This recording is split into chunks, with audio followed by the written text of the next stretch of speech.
Hey viewers, welcome to another game of the Casual Pro Gamer.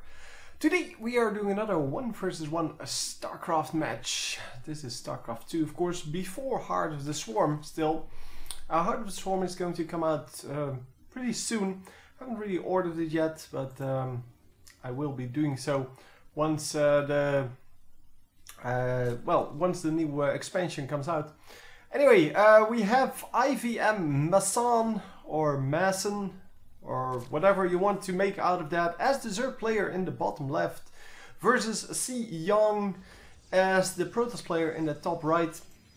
So I don't know how high these levels are of these players, but they're supposed to be pretty good because they are in a tournament together, and that is where this game was played. So the Air Shark coming passing the probe there, and yeah, I still really don't understand what the Air Shark is doing here. But maybe this is an underwater world. Who knows? Who knows? Well, probably people know. I just have no clue. I would like to see these guys with scuba gear, man. Anyhow, we're going to see some drones being produced, some probes being produced, and then eventually we'll go into the buildings. There you see the spawning pool coming up. Spawning pool before the hatchery, obviously. Yeah, and we see that the probe scouts all of that, so he might actually be going, yeah, he is going for a forward pylon at least. So the forward pylon might actually result in him going for an early expansion. It might also just be that he wants to be safe and he's going to build a gateway first. But we'll see that soon enough. Yeah, he is going for the gateway first, well, the forge first, and then going into that expansion.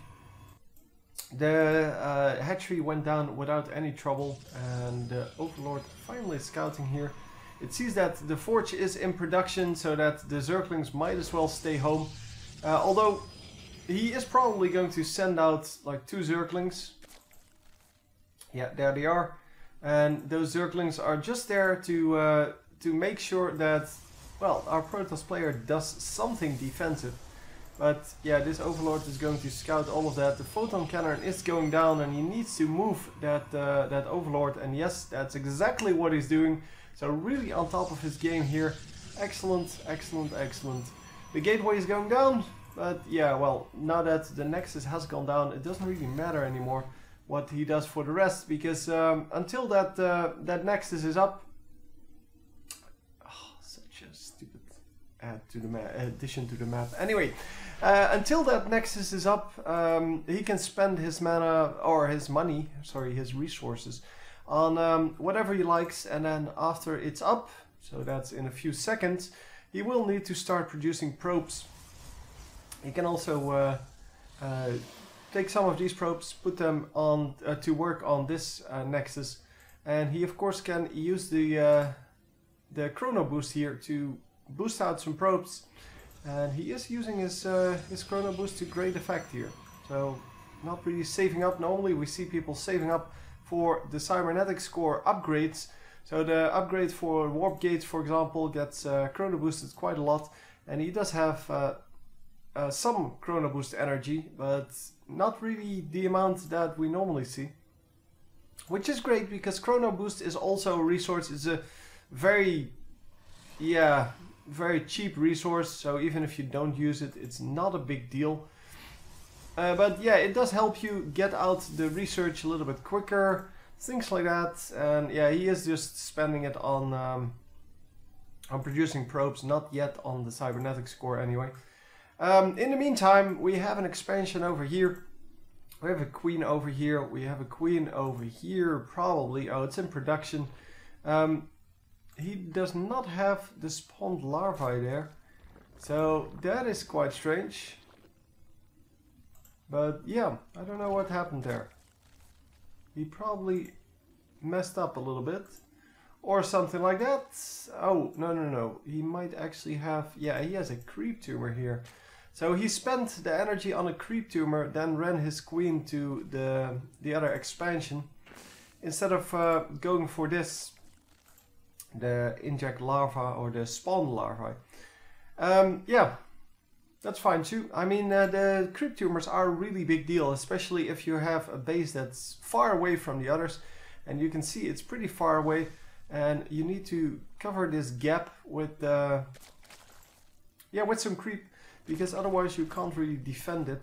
And he's probably going to put down a creep tumor here somewhere, just to close this gap, and then go out over here or something with that same creep tumor.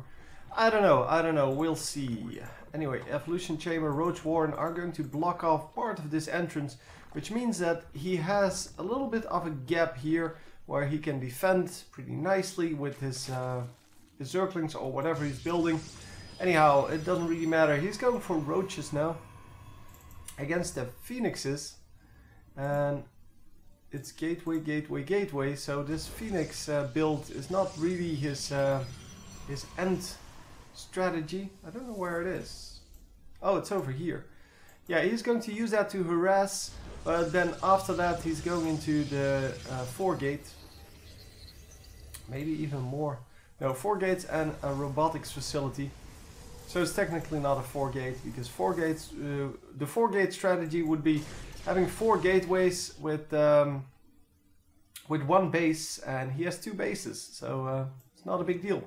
Anyhow, he's going to try to lift up some crap and shoot it down, as well as pick up some overlords. He left the overlord in his base for some reason, I don't know why. And yeah, he's going to kill the queen first, because the queen is a pretty pricey unit. And because of that, taking her out not only takes out the the best anti-air for the beginning of the game, it also takes out an expensive unit, so, and a valuable unit. Not only is she expensive, because not so much because of the minerals, but because of the build time. It takes 50 seconds to build a new queen, and because of that, it's going to take a while for you to get a new one. And this hatchery, in the meantime, is without larvae, so it doesn't spawn extra larvae, and that of course is pretty big deal. So we see the Zerg army coming in here. It does get spotted, and yeah, the Phoenix is just really good scouts, and they're going to take out just another unit. It doesn't matter what they pick off, as long as they are busy picking things off, should all be good. Obviously you don't want to spend your energy on Zerglings, but roaches are still fine. So what are we going to do? Normally we see just expand, expand, expand into indeed the Spire, which will produce Corruptors, and with the Corruptors out, they should do well. The Corruptors should do pretty well. So yeah, we have the Spore Crawlers, that's what they're called. The Spore Crawlers at all the bases, at least one of them, I think one of them exactly. And the Overlord, oh come on, yeah, he didn't pick it off because of the nice transfusion, and he does lose one of the Phoenixes there. Yes, I think he lost one. I think he had 5. Well, I think I saw one of them getting shot down, but well, might actually be mistaken there. So yeah, getting another little bit of harassment off. 2 kills, 1 kill, 5 kills, wow, 3 kills. So assuming that's all around the 100 minerals. Drones, yeah, they may cost 50 minerals, but they're worth about 75 to 80. Depending on, well, workers in general, depending on which race you are. And, well, I guess the Zerg, yeah, they really need their drones. So they not only need their drones to mine, but also to build buildings, of course. And all in all, because if you lose a drone, you lose a larvae as well. They're even more valuable than probes. And probes and SCVs are already pretty valuable. And okay, he needs to run out. He needs to run out. So we have some stalkers going up against a ton of these guys. Yeah, I don't think they can actually do this. I don't think this. Yeah, the stalkers can't really hold this off because he engaged on the high ground and the stalkers couldn't see. And look at this. Enormous drop going to come in. And the drop is going in right now. He picked off all of the air units. And yeah, he doesn't really expect anything here. The cannon is ready though. And he's just flying in. He didn't reveal yet that he wanted to drop. And he loses an entire Overlord full of crap. And here we go. We're going in with the entire drop. And is this going to be good? Because it may actually turn out to be a mistake. The roaches dropped on the high ground are still alive. On the low ground, they're doing well. They're doing very well. So they pick off all of the units on the, well, all of the high-tech units. And then more units are going to come in. They're going to clean up this. And are they going to be able to pick off any of the production facilities? Because that would be a great win. The Stalkers, because they have Blink, are very mobile. They're very hard to defeat. Just, yeah, they're hard to trap, basically. And are the roaches going to do any more damage? They are taking out some probes here. And probes are, of course, really valuable. Because everything that you lose means that you have less minerals coming in. Worker skilled 14 to 8, so he did pick off quite a few with his Vikings. Not Vikings. Oh, what are you called? Hang on, I think I called them Vikings before. Phoenixes. So the Phoenixes, yeah, doing some harassment, but the harassment definitely came back. So we have another drop coming in. Drops seem to be gaining in popularity here. Because the drops really have been the strategy of choice for the past few Zerg games. And man, so many units. But he's not dropping all of them. Doesn't have the micro apparently to drop all of them. And he is going to drop most, well, now everything is out except for one. But yeah, even though he dropped them very slowly, the roaches just did so well. They picked off the entire base here. They still had huge numbers here, and I guess the production of those what are they called? I know this. This guy, the Colossi.